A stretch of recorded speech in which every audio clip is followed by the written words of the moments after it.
Hey, welcome back, everyone. We're on episode 5 of the Co-op Pod. You know who it is. It's me, your host, Guru, and I am, of course, joined by my fellow host, Nas. We are ready to deliver another very informative episode. Today's episode is going to be a topic that I guess you could say is a little bit more of a commercial, a higher level. We're going to be diving into a lot of investments that have been made recently, a lot of really, really big partnerships that have been announced with some big names in the Web3 gaming space, and we're even going to touch on a couple interesting things that happened over the last little bit that probably caught your eye because the news was specifically meant to do that. So, without further ado, Nas, take it away and let's get started. Hey everyone, thank you. Yeah, we're back at it now with our weekly kind of news. It was awesome having Rich last week. Amazing conversation. It was always a good time. And I think the feedback is we're gonna have some more guests, it looks like. We will keep this pod episode weekly going, and then I think we're adding some every now and then, or depending on the lineup, which just seems to be increasing. More guests. So if anyone has recommended people or games that they think that we should ask the hard questions to, we're pretty much ready. Our DMs are open.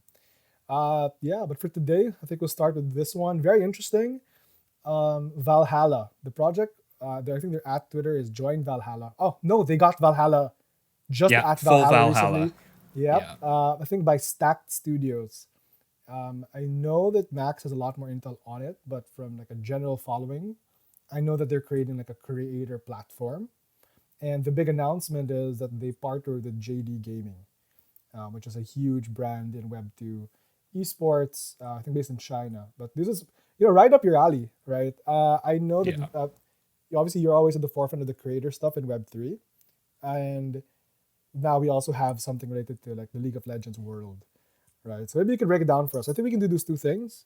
Like, you give us a more in-depth idea of what Valhalla is and your involvement or anything, and then we can break down kind of like this partnership, right? Yeah, no, that's a great idea. And I guess I should start that off by saying I have no NFTs or any stake in the company because they haven't done any NFT release yet. But they are a project that is co-parented. I think I'm going to call it co-parented, but I think it's fully parented at this point in time by Stack Studios. So Valhalla is the gaming community-focused NFT project. I believe that their mint's probably coming in about a month, and right now they're doing this trendy application whitelist process where you have to apply to get a potential whitelisting or what they call their allegiance status to be actually initiated into the community and given an allow list to mint the project. So in a nutshell, that's kind of what it is. It's an NFT project, but as you had mentioned, Nas, the biggest point here is Stacked Studios. So we could probably leave a link here, but Stacked actually announced just a little while back that they did a really successful raise. They ended up raising about $13 million, give or take a little bit, and they had some pretty serious backers of it, actually. So their whole reason for this raise was exactly as you said. It's to be the Twitch of Web3, they call it. Now, don't get me wrong, I'm just as skeptical about that as you are, because that's a very, very big call to action on their part. But they did end up getting the interest of some serious investors. And one of the things to keep in mind here, coming from my background, because anybody who knows me knows I was into Azuki very early, this is a group that did stem from early OG Azuki, and some of their investing backers are actually linked to backers and partners that Azuki has actually had, one of which was the people associated with Line, a very well-known Japanese messenger app. So a little bit of trivia for you. Also probably kind of helps you understand where those connections linked, through the Azuki community. But now getting into Valhalla a little bit more in this partnership. So Valhalla itself, NFT project focused on gaming community. That's what it is all about. If you end up getting accepted into the application system, you go through like a new member onboarding and they tell you all about it. They literally get you to do an icebreaker to talk about like what games you're into and try to connect you with people who are playing those games. So I gotta say, it is pretty bumping in there. If you do end up getting into the community, you can see that there are a lot of people regularly playing games. I've even stopped in every now and then to play some Overwatch or some League. But I think the biggest thing here is the partnership with JDG, right? So if you did recognize that name, JDG, yes, they are currently one of the teams that is not only contending in the League of Legends Worlds, but kind of kicking a lot of ass, to be honest. They're doing pretty Okay. good. So there's a lot of people who know about them. And if you maybe don't recognize that name, you might also know where they came from. So little bit of background on JDG is they actually used to be a team based in China still, but they were known, I believe, as Reapers. I think it was like OG Reapers. And this was way before, like pre 2017. And then what ended up happening was JD.com, a very successful Chinese e commerce company, actually bought it out. They acquired the team. The team before actually put out an all female team to be competing, and they unfortunately didn't do that well. But once they got acquired, they ended up getting some serious talent on board. And skip a few years later, now they're competing in Worlds and they're doing very well. So I do believe that this was an internal introduction from one of their team members who connected them with one of the managing partners for JDG. But the partnership is very brand focused. So just to clear that, it's not like a strategic business partnership. It's very much a brand partnership. So that's kind of the breakdown of that. But where it goes, I guess we'll have to see. I think once the project comes out, they're probably going to do a lot of collaborative stuff with some of the JDG brands and maybe bring them on to represent or market on behalf of Valhalla to help bring a few more eyes to the project from Web2 gaming because they are very successful in Web2 gaming. It's super interesting. Like, and I don't, I'm not so familiar with JDG enough to know if they have, like, off esports orgs now have like the duality of the creator vertical and the competitive vertical. It sounds like they're very successful in the competitive vertical, and but I always tend to lean towards something like a Twitch or YouTube having to have the balance of strong creators. I don't know if they have that, but I find it very, very fascinating if they're more known as an esports team, and this being like the first like Web2 brand that they're partnered with. And Hmm. I also find it fascinating that it's a, it's an, I guess it's an Asian. I know like Azuki, Valhalla's like there's a lot of like I guess mixed Asian or It's Asian foreign American Asian essentially, right? American, right? And this Yeah. is like, it's a ballsy move and I love it. Like it's really like within kind of like the culture, and very different from what I think you would normally I was expecting. And because I think I'm also very exposed to a lot more Western culture, I caught myself also with some lacking bias where I don't actually know so much about JDG, and now I'm very interested in what's happening there, right? What's your take on Web3 platforms for gaming? The Twitch is a big call. It's a big Huge. claim, big claim. I think YouTube's getting pretty competitive as well in this area. Like, what Mhm. would you imagine a Web3 platform for gamers for content would do You know, differently? I think some of it we've already seen, but we've just seen it more off chain, like really, quasi tokenized. Like, even just think of the idea of channel points, right? Like, I think channel points, or I'll call them channel points so they make sense, but more like, loyalty points, let's call them, Hmm. for supporting creators, watching creators, different channels. I don't know if you ever heard of a group that was gaining a bit of momentum last year called Rally.io. Did you ever hear of that No, not group? They familiar. were so they're essentially like a think of it kind of like Avalanche and Polygon's like supernets, they're subnets. They Yeah. were a tokenized platform that would tokenize unique creator tokens for different content creators. I remember it got pitched to me by a really close friend of mine who was like, "Hey, you're doing great on YouTube. You should talk to these guys. They'll make you a guru token or an MTTM token." But all I'm trying to bring up here, no shill, by the way, just so you guys Yeah, know, I'm yeah, just yeah. bringing up it as an example, is I could see maybe, that experience being a little bit more tokenized. But again, how that works, like where maybe the interoperability would go or how you could redeem it for different perks, betting would obviously be something that would come up and probably be a controversial point because it already is on Twitch.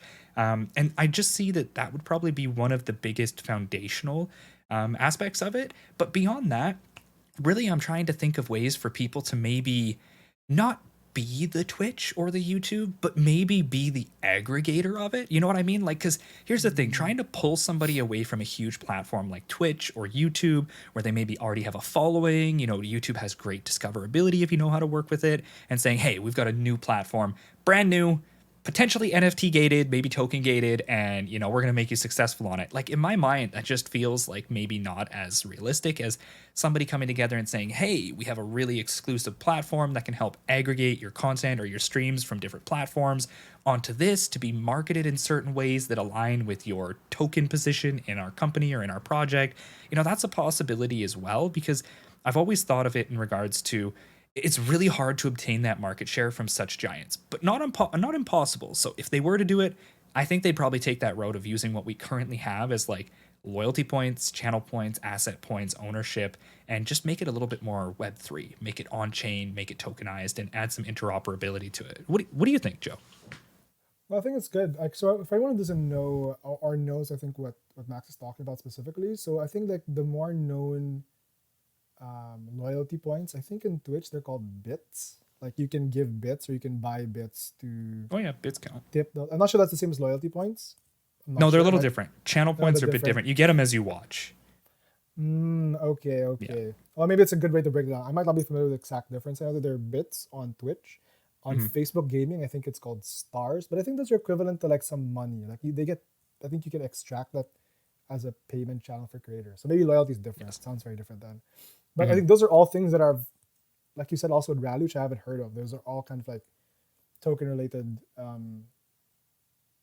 they have some technology with the tokenization that might be enticing over years, but as we know now, it's not a good thing to jump into tokenizing things immediately. So that's my first thought.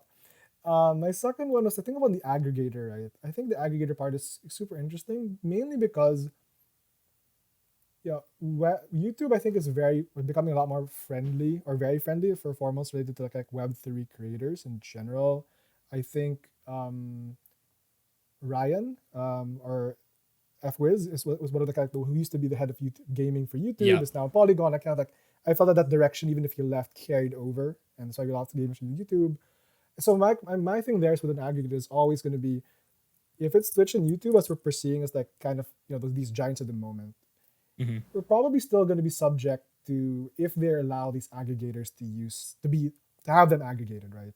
100%. You can't properly police it, but it now becomes a gamble. If you're going to build something that aggregates, you're making a bet on them complying, or so you're playing a game now of can you get big enough? Minecraft. Sorry. Yeah, exactly, right? The Minecraft situation.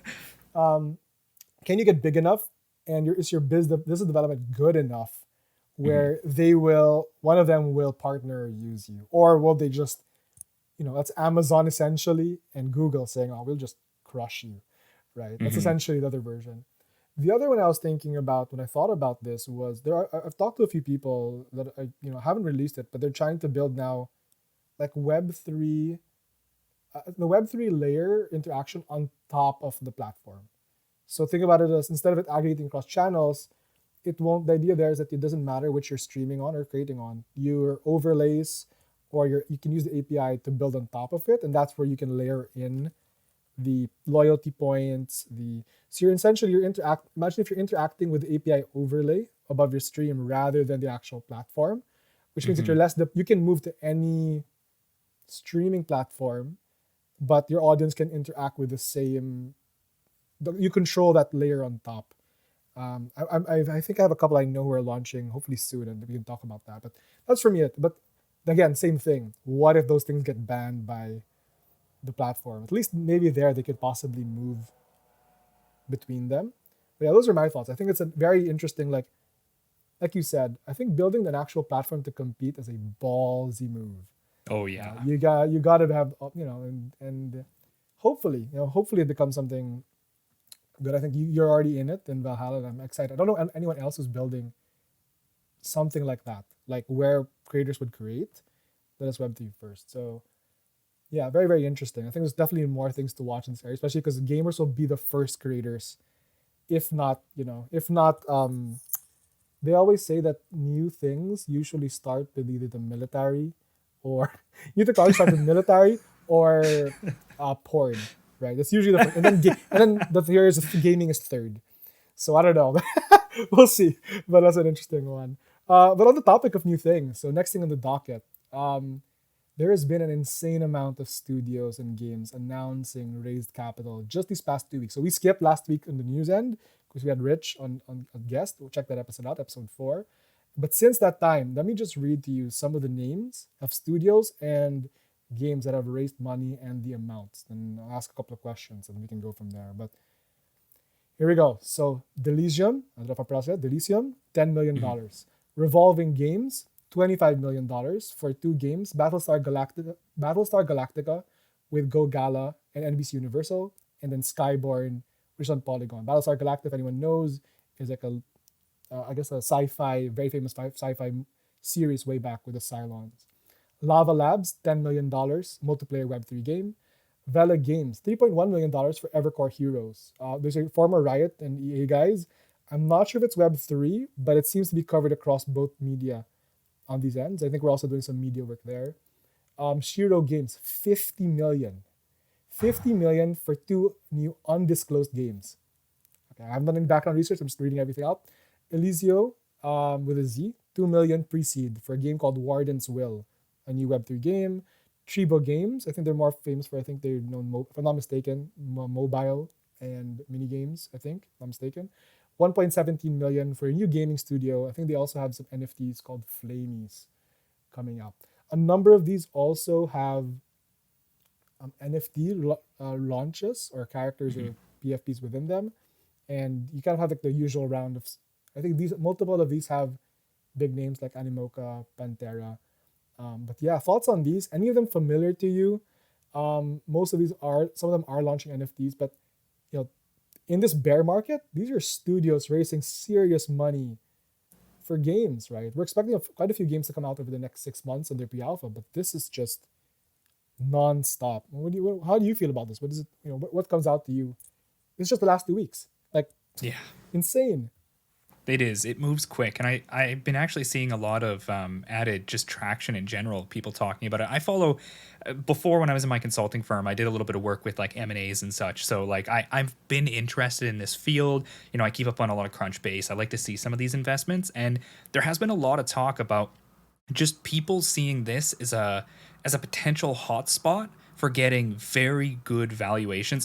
I say that, but these are huge raises, but good valuations on pre-seed for Web3 companies, so long as you do your research. So, I mean, it's awesome to see. Now, of the games, I only know a couple. I only know Skyborn and Delicium. Delicium, we actually connected with them very early on due to a mutual contact, and we decided not. I'm not going to say too much about it because like I don't want to tarnish anyone's reputation, but we decided not to get too serious on the partnership just due to, we were up capacity. There was a few things that we didn't like about the background of the team, so we're like, hey, look, we're gonna fade this one. But I do know that they did actually garner quite a bit of traction. So shout out to the team. They had a pretty cool looking alpha that come out, like a premiere trailer for the game, and I think it is going to look quite interesting. And then of course Skyborn. I know I've just seen Skyborn around a lot. Actually, I think if I'm not mistaken, they've been like, getting ready to launch that or in launch of that project for quite a while now because I've seen it for quite a bit. But I think the biggest thing here that we're seeing is that bets are coming out. Like that's what this looks like. We're in that part of the bear where a lot of people's mindsets, whether it's true or not, just be real with you guys, nobody can time the market. So even if the best investors that you follow who have the greatest track record are saying buy it, they might be wrong. So just bear that in mind here. This is one thing you need to know when it comes down to this. But the optics, the psychology behind this is a lot of people are seeing we're in a very, very bearish market. And when that comes into play, there are two ways that people tend to look at things. Either the people who are just nihilistic and they're like, look, I may have lost money, I got burned, screw this, I want nothing to do with it again, I'm out. But then there's the other people who look at it and go, ooh, opportunity. Here's my, I want to find my 1000x, my 100x, this is where I'm going to find my unicorn. And I think we're seeing a lot of that because there is quite a few raises coming through, and they're coming through with some serious traction where it's like, wow, like 50 million from Shiro. I've never even heard of this studio. I'm gonna have to look into it because that's like damn near AAA production quality at that point in time. Oh, two games. So like 25 mil, maybe 30-20 split. But even still, that's a serious raise. So yeah, I think what we're seeing here for sure is a lot of optics. And I think we're going to continue to see this. But the biggest thing is going to be some of those games that are coming out in the next like maybe 6 to 8 month period. I know a lot of them. I'm very excited for a lot of them. I think that they're really going to either ignite the powder keg and like really fuel up this, or they're potentially going to really stunt it if they don't end up succeeding very well. Maybe the market conditions don't improve and they have a really tough time trying to get that initial launch start. I think we're going to see that be kind of like the breaking point for it, where it either shoots again. Not saying we're returning to a bull market, NFA guys, but it's either going to be a real bullish sign for the market, or it's going to put a little bit more bearish on top of the market and things might be a little bit quieter again with some of these. But for now, hey, there's no joking about this. It's like $100 million in funding that went out in the last 2 weeks. Crazy. I know. And so for one of the things that I observe is I'm starting to see this trend of, or I'm starting to get confused the games that have the word born in it. There is Skyborn, there is Fableborn, there is Bornless, there's Yeah. like, so I mean, not a fate to any of the games, but I'm just saying, as someone's trying to follow the space, I realized that when someone brings something with the born in like the name, I have to take a quick second to remember which version, because I guess it's, it sounds nice if it's a fantasy game, or if it's kind of like it sounds cool. So clearly these devs are kind of like in that lower side building, but Hmm. I was like, please, if you're a new game, maybe don't use the ones coming out soon. Maybe don't use the word born, because we're running out of born compound words. This stuff is one.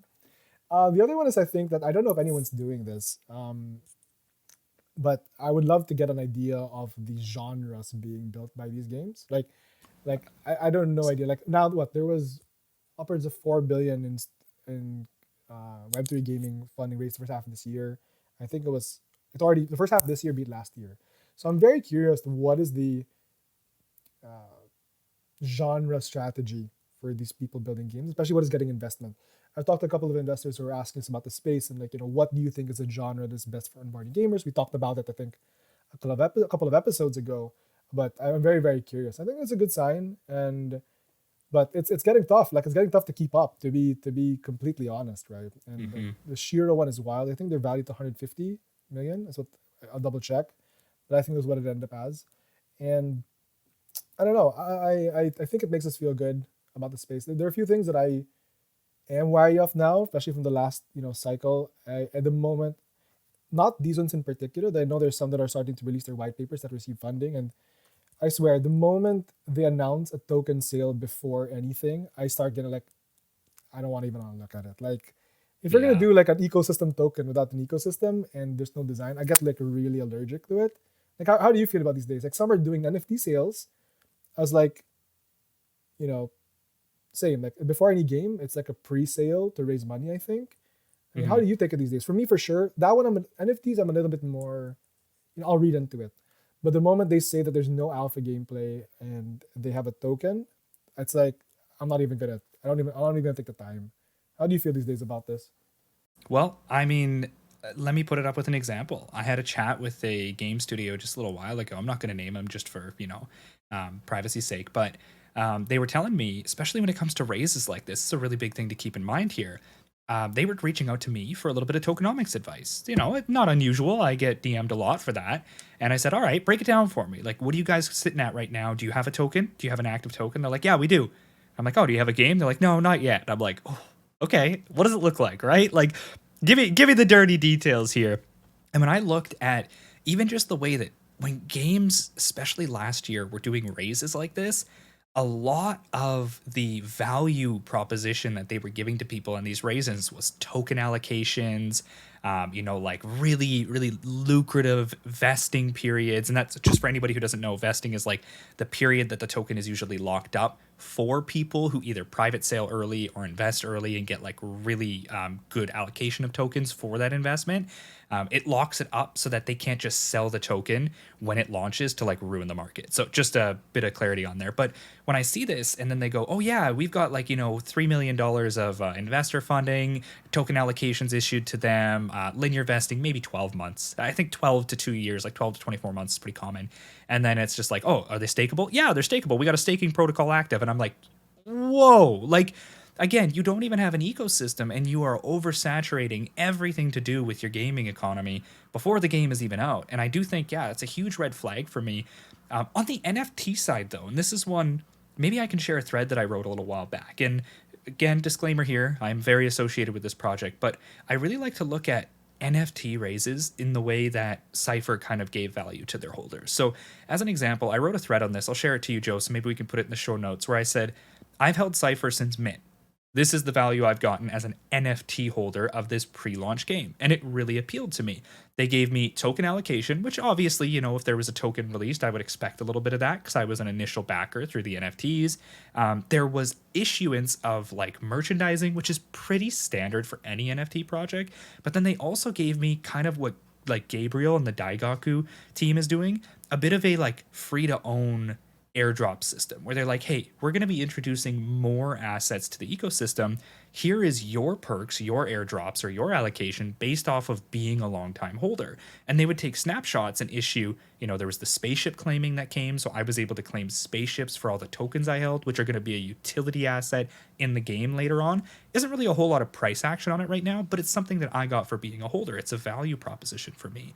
There was also the collectors program where they would be releasing previous or future races, and they said, hey, if you're holding our tokens for this certain amount of time, we'll give you free assets in the future when we release these races, and we'll even give you guaranteed allocation for some just to show that, hey, you're part of our ecosystem, we want to appreciate you. And little things like this add up, right? So that's why when it comes to NFTs, I'm not fully on board with it as a way to raise money. I still think that it has to be planned very correctly and there has to be a reasonable timeline between mint and launch.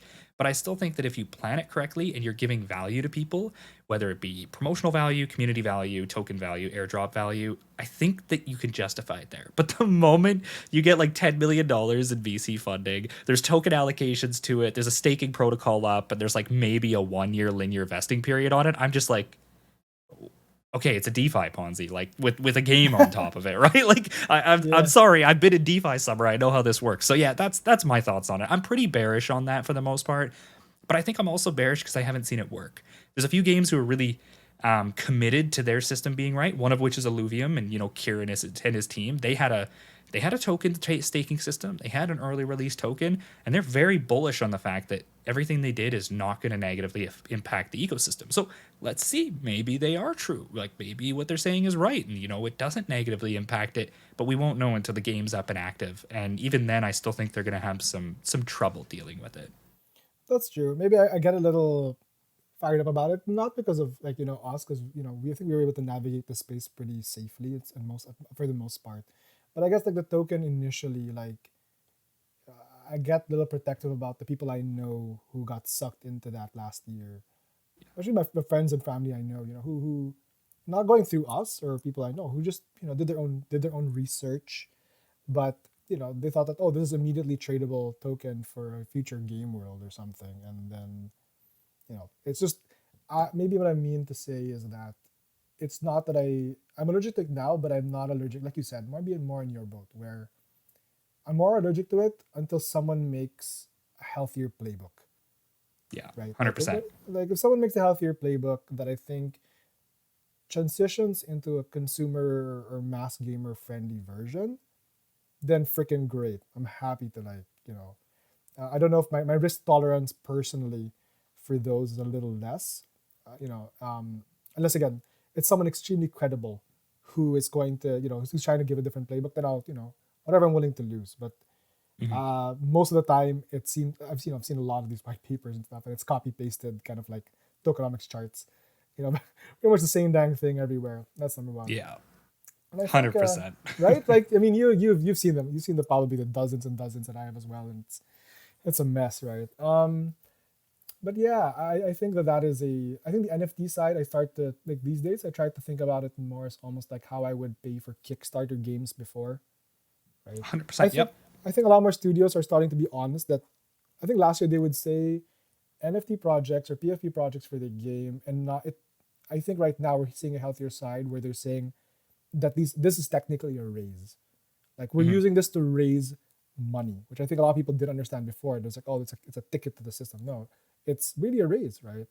And like what I would pay for like some Kickstarter games before, or even some like hardware retro gaming things on Kickstarter, I just knew I was gonna get a game and vanity perks for being early. Whether it be I get to see how the game was made, right? If anybody did Kickstarter before, how the game was made.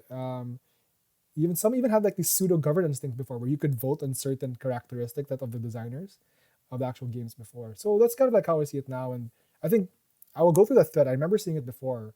It's been obviously a while, but I think the Cypher one might be a really good example. And yeah, we'll put it in the show notes after you link it. That's amazing. Yeah, we'll do. Speaking of Kickstarter, I want to ask you a question, Joe. Go. Did you ever follow the famous Kickstarter game, the one that's like they talk about in the books and everything, PoE, Pillars of Eternity? Did you ever see that one? That has got to be one of the most Web3-esque Web2 Kickstarter projects I've ever seen in my life. They pretty much, look into it if you haven't. I don't want to take over the episode, and anybody else who's watching, look into it. they practically built that game with collective development before that was even a concept. And they did it through Kickstarter as a failing game development studio. They straight up were like failing. And they're like, what do we do? How do we get a successful game? They're like, Kickstarter's up. Let's run it.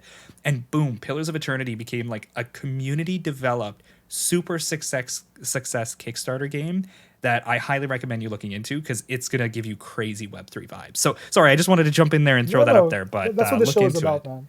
Yeah, no, it sounds familiar, but yeah, definitely would 100% look into it. But that's exactly what this pod is about, right? So I'll definitely look into it.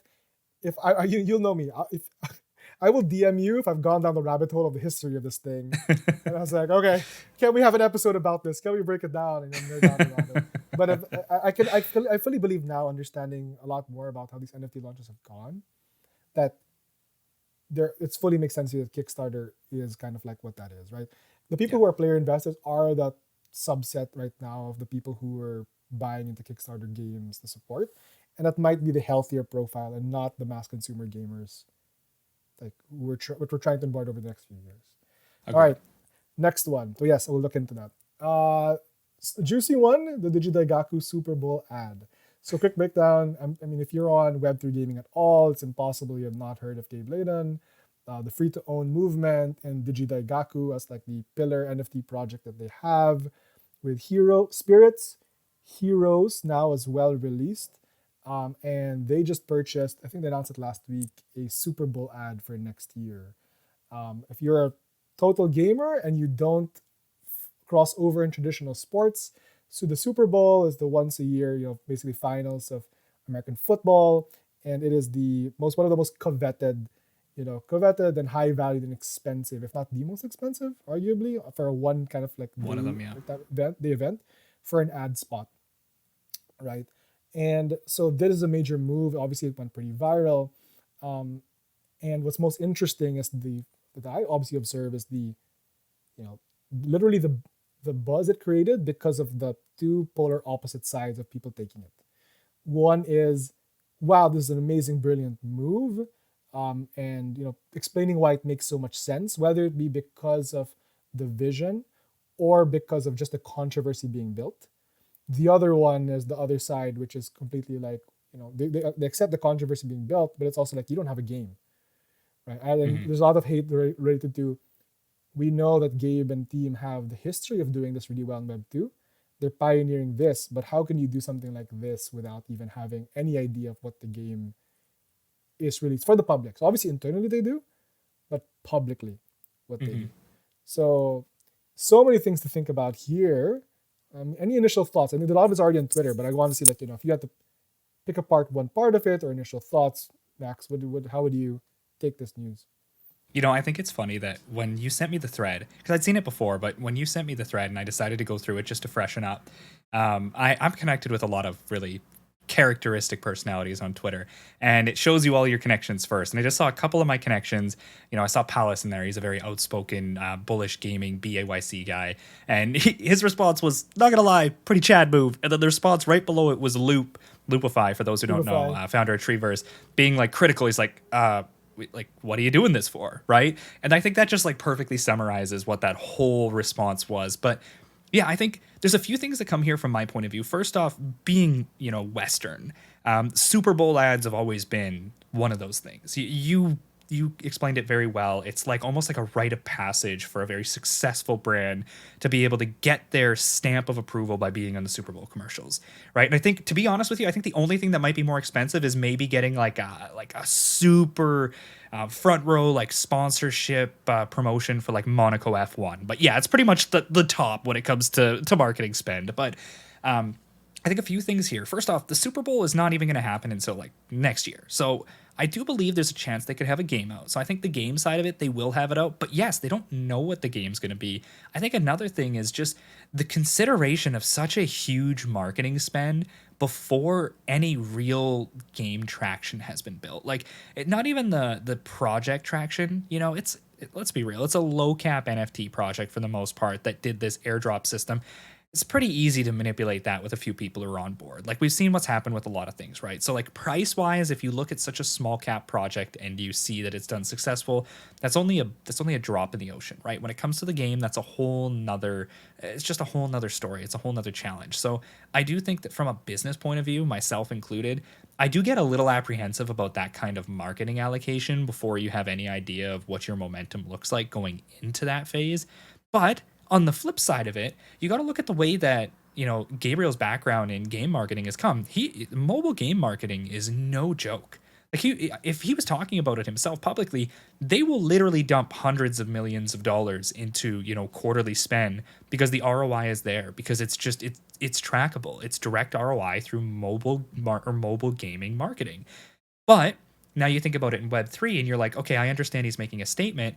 I do think they probably have done well enough financially to not go broke over making this kind of initiative, but this is a huge statement. So I do think initially it is successful. In the long run, it will probably have some success because it does bring a lot of eyes to it. But how that success is going to be used at the time that that game is out and active and may or may not be seeing a lot of interest, that's a whole nother story. And if it doesn't line up correctly, right? Because you're kind of like throwing the dart at a board in the dark.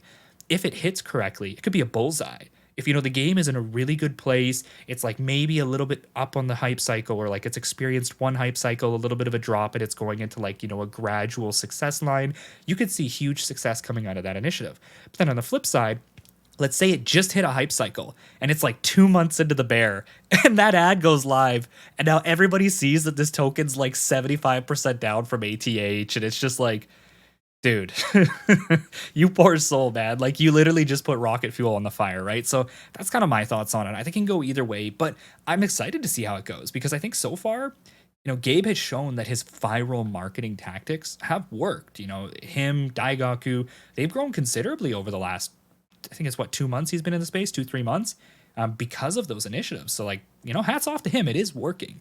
I just hope that it's the ROI is there too. We haven't seen that yet. He's only been around for a bit, so we'll see if the ROI sticks around or not.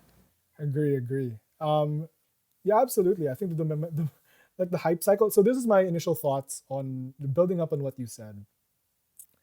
I think that I don't know if are you an anime guy? Yes, you're definitely an anime guy. Have you Oh, watched? come on. I know. I just gotta. Do you know? One of my favorite animes is Gurren Lagann. I don't know if you know Gurren Lagann or Oh, Kill. Joe. Right, that's my favorite of all time. Right. Yes. And I think same makers as Kill la Kill. But the reason I love them, don't worry, I'll bring this back straight to Gabe, right? And to Limit Break, which is the studio behind DigiDaigaku, right? For everyone who's new. So the Gurren Lagann, if you know the anime, it breaks the trope of the usual structure of animes because if animes have this thing where every season or so, the main group has like a major level up. It's kind of like the normal setup of after time they do their whole summer episode or whatever, slow down and they have that level up, right? Whatever. The ones behind the Gurren Lagann is I think it's like less than 20 episodes. I think every episode is a season's worth of like power up the entire group, right? That's literally it's like you get a like limit break, which is the name, or like little limit break every battle in a game. It's just like it's like you're finishing a chapter of a game every episode and going up, right?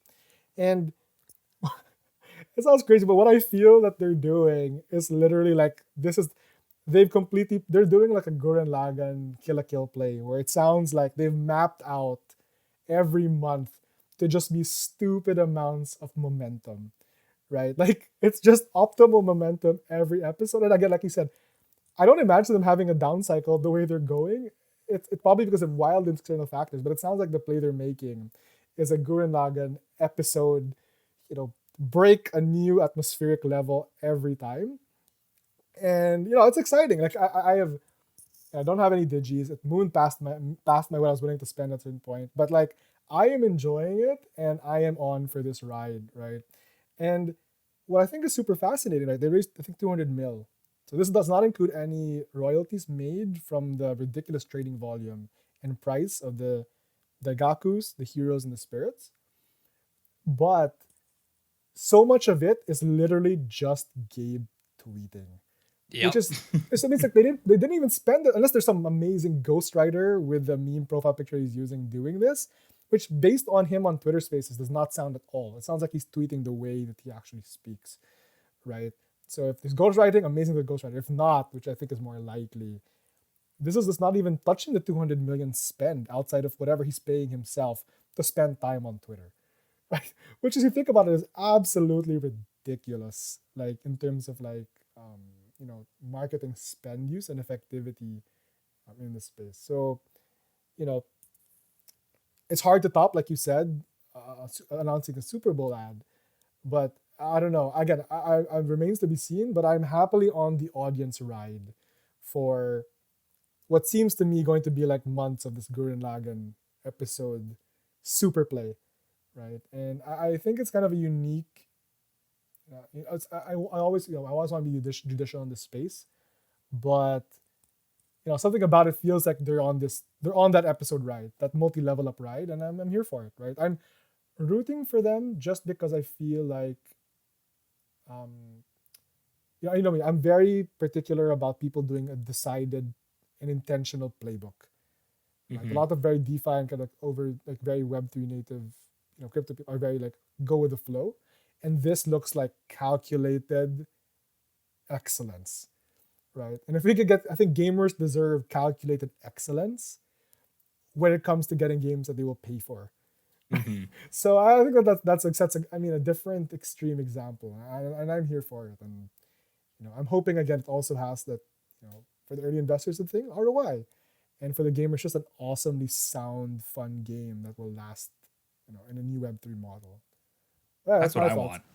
I don't Yeah, own it either, Joe. The moon, like the rocket ship passed me too, but like I'm here for it. They look cool too. What do you think? I think whoever he got on board, I can't remember the name of the artist, but he did list them before. They've been he doing did, a he did. great job.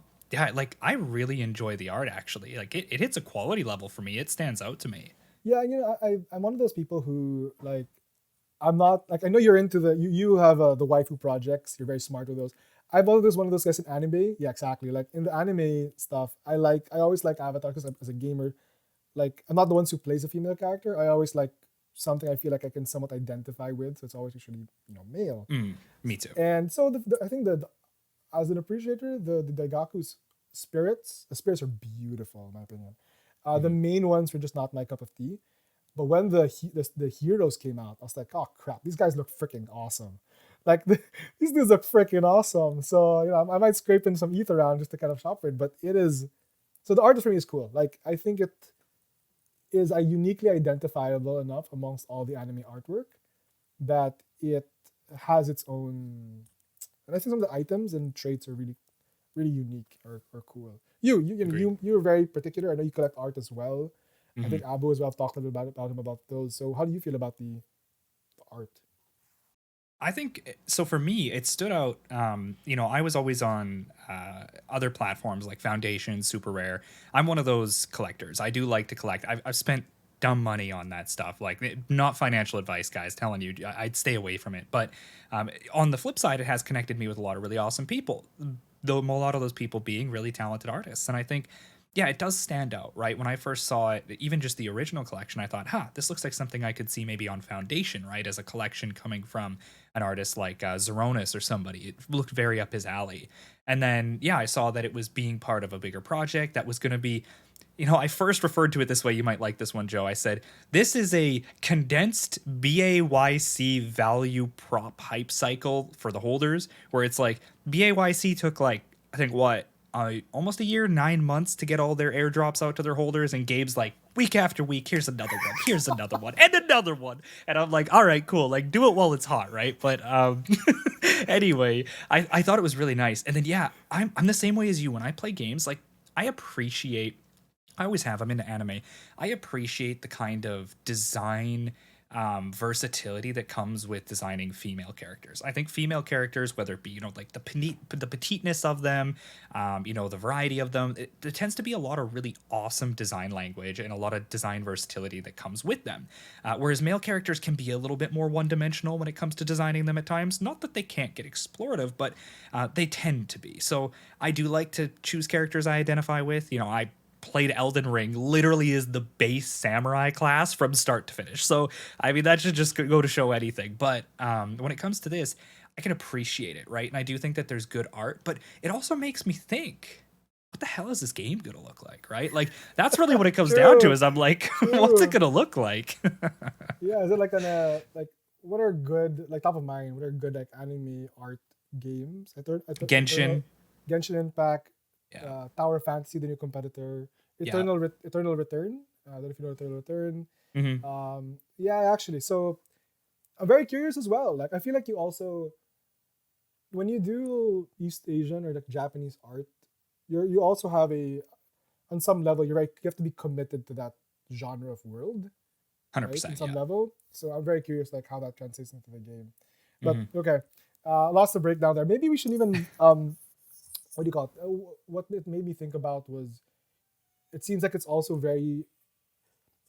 Oh, who was I talking to? I was talking to one of my business partners recently, Rargel, right? And you were talking about he had this amazing quote that I want to steal from him, which just says that uh, IPs, like the game now of studios, is building movieverse IPs, and the actual game is just an onboarding tool to get them on to the IP, right? That's like so the ones that have lasted generations now, like the Mario, the Nintendo suite of games, or the Witchers have actually Zelda. been Zelda, yeah, exactly. So those are they have so many game formats now, and what's happening is it seems like all the games are just ways to keep people into the world, right? hmm And what I realize now about I would definitely maybe we can eventually have a guest who is very versed on like the movie verse kind of stuff, but I feel like they're very like the artwork of DigiDaigaku is very primed to build a movie verse, right? hmm There's something about it feels like you can make a movie verse outside of the game, and I'm very curious. Like with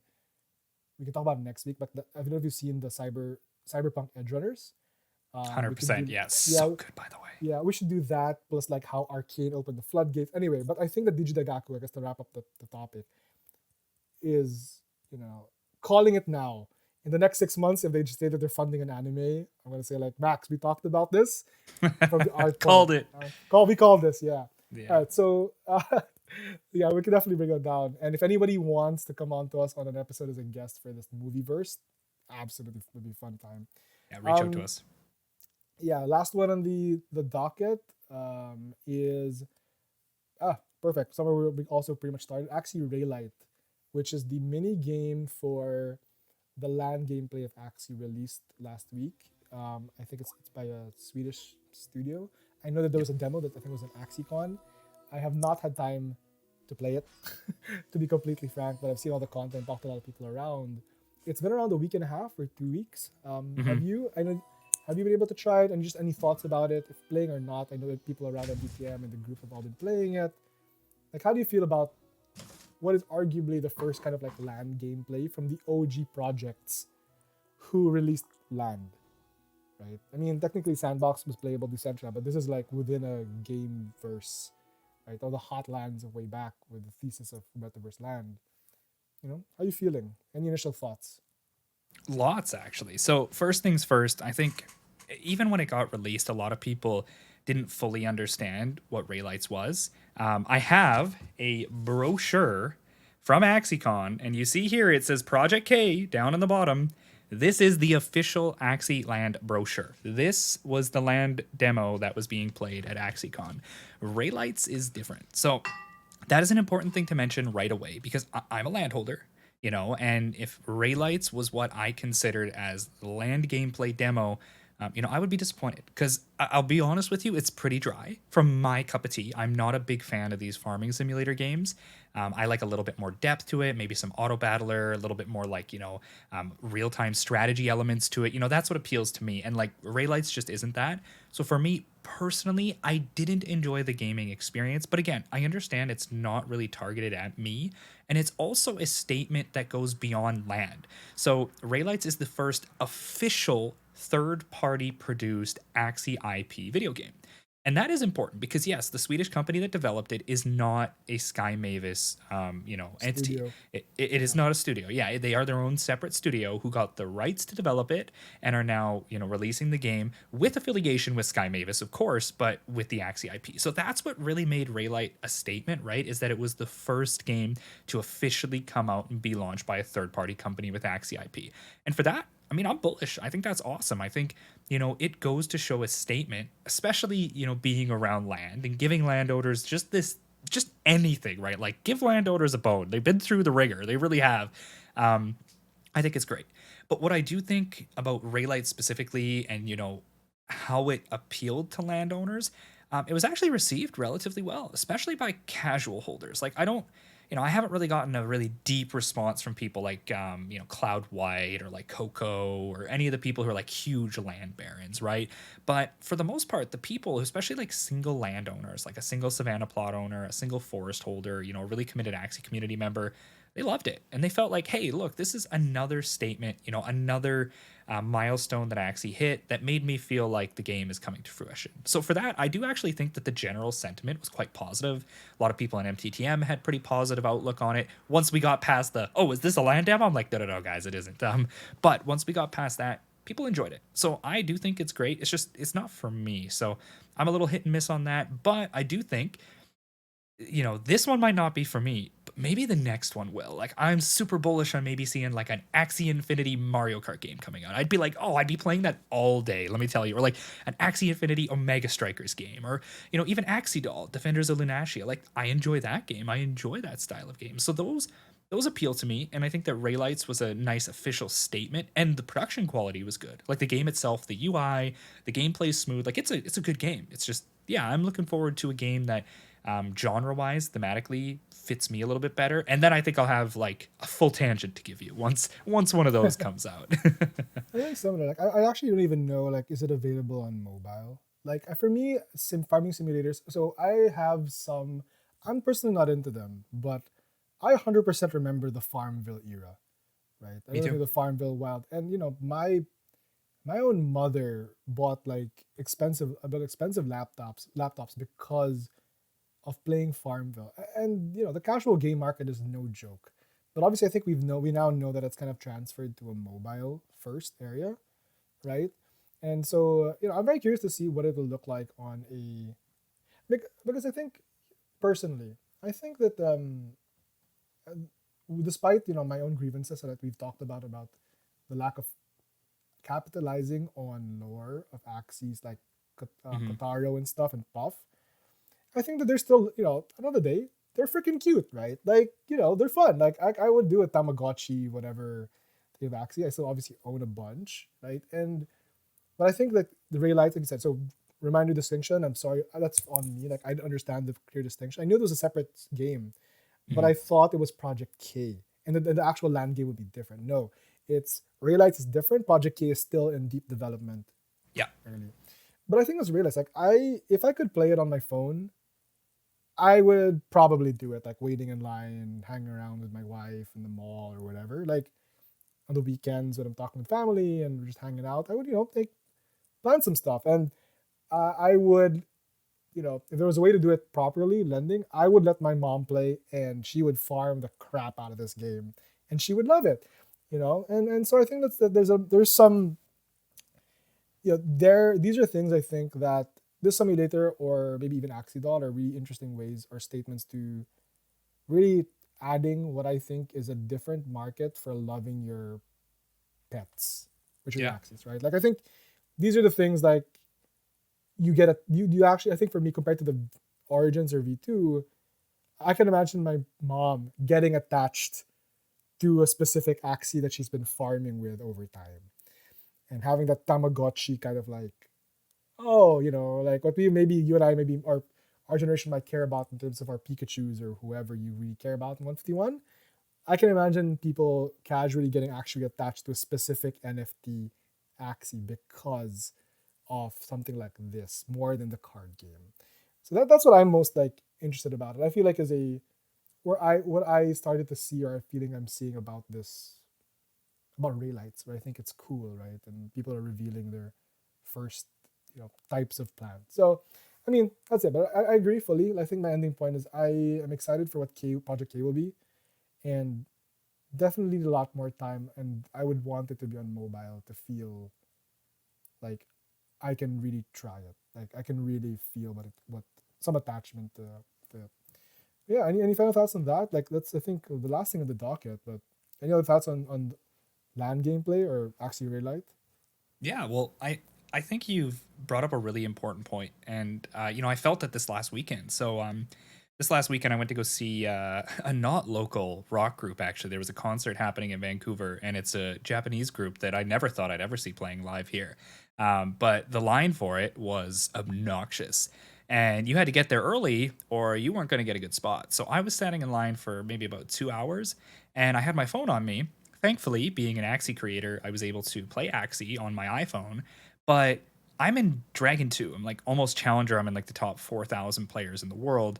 And let me tell you, standing in line trying to play that game at like a really, really competitive level, it was far from casual. It was far from time consuming. It was stressful and like made the line waiting situation like harder for me. And I had to give it up. I was like, all right, Axie's going back in the pocket. Like I lost 2 games, then won like 4 in a row, and then lost 1 game. And I'm like, we're still ahead. I'm gonna call it there. I don't want to tilt, right? So I agree. I think the casual side of enjoying Axie IP, which is super, super important, not just for Axie, but for any game, it doesn't exist, right? That's one of the things I think people have already always talked about with the Riot ecosystem, like League of Legends, where they're like, hey, it's so hard for us to casually enjoy our League of Legends experience. Like you just have to be serious all the time, stressful, like it's so toxic, right? And I think that that's something that games in general really could capitalize on because there's a lot of people who do want that. I love my assets. You got my little fluffy tune out over here. Like he's my best bud. He's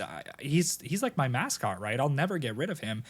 And I can't use him in arena because he's not, D2 meta applicable.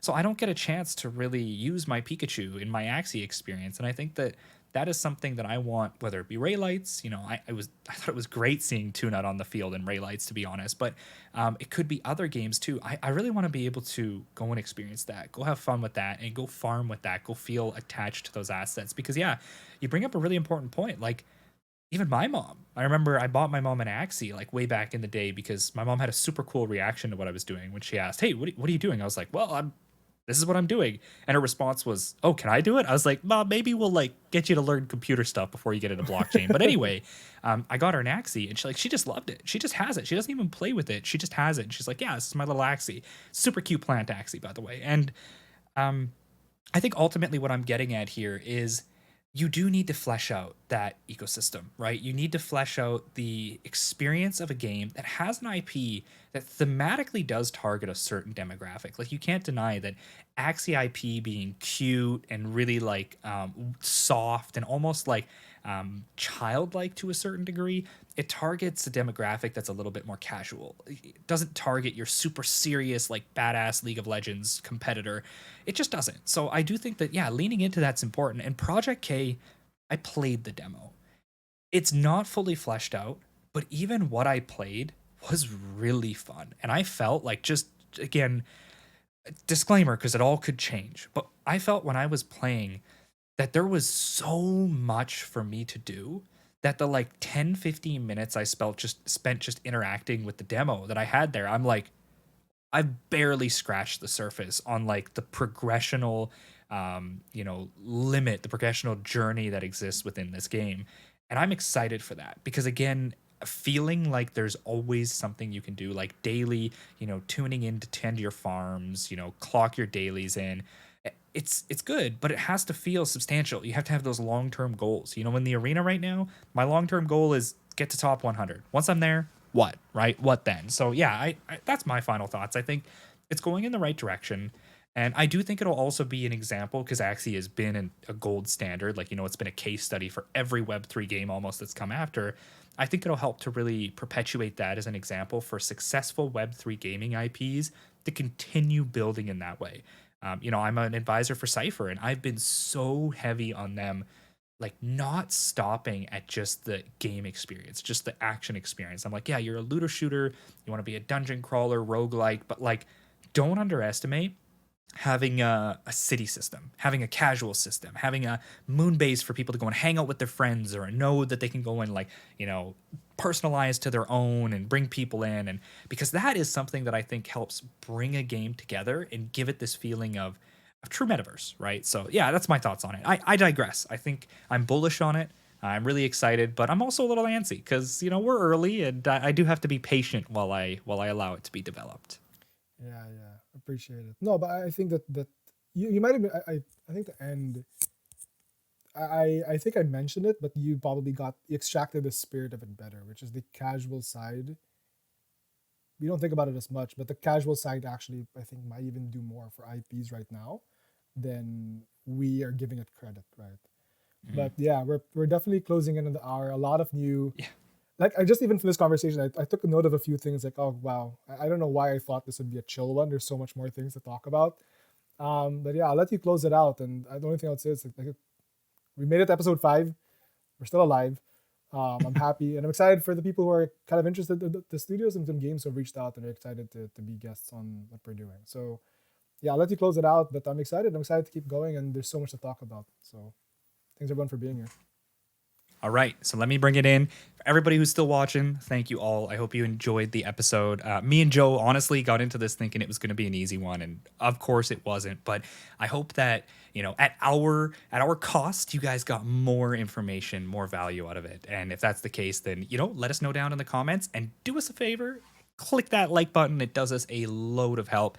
And if you haven't yet, stay up to date. Make sure that you're subscribed as well. It's easy for you, it does a lot for us. And you know what? I think just overall, it'll do a lot for you because having these come up weekly, we are recording them every week. We're going to make sure that we get you with all of the gaming news, Web3 news, and bring on some really awesome guests. We got a lot planned for the near future. So, once again, make sure that you're subscribed, like the video for us, and let us know down below what you thought of the episode. Or if you potentially have any suggestions, could be for topics or potential guests that you want us to look at bringing on in the future. All right, that all being said, thank you all for hanging out. And until next time, we got another great episode coming up next week. You're all going to love it. Okay? See you guys.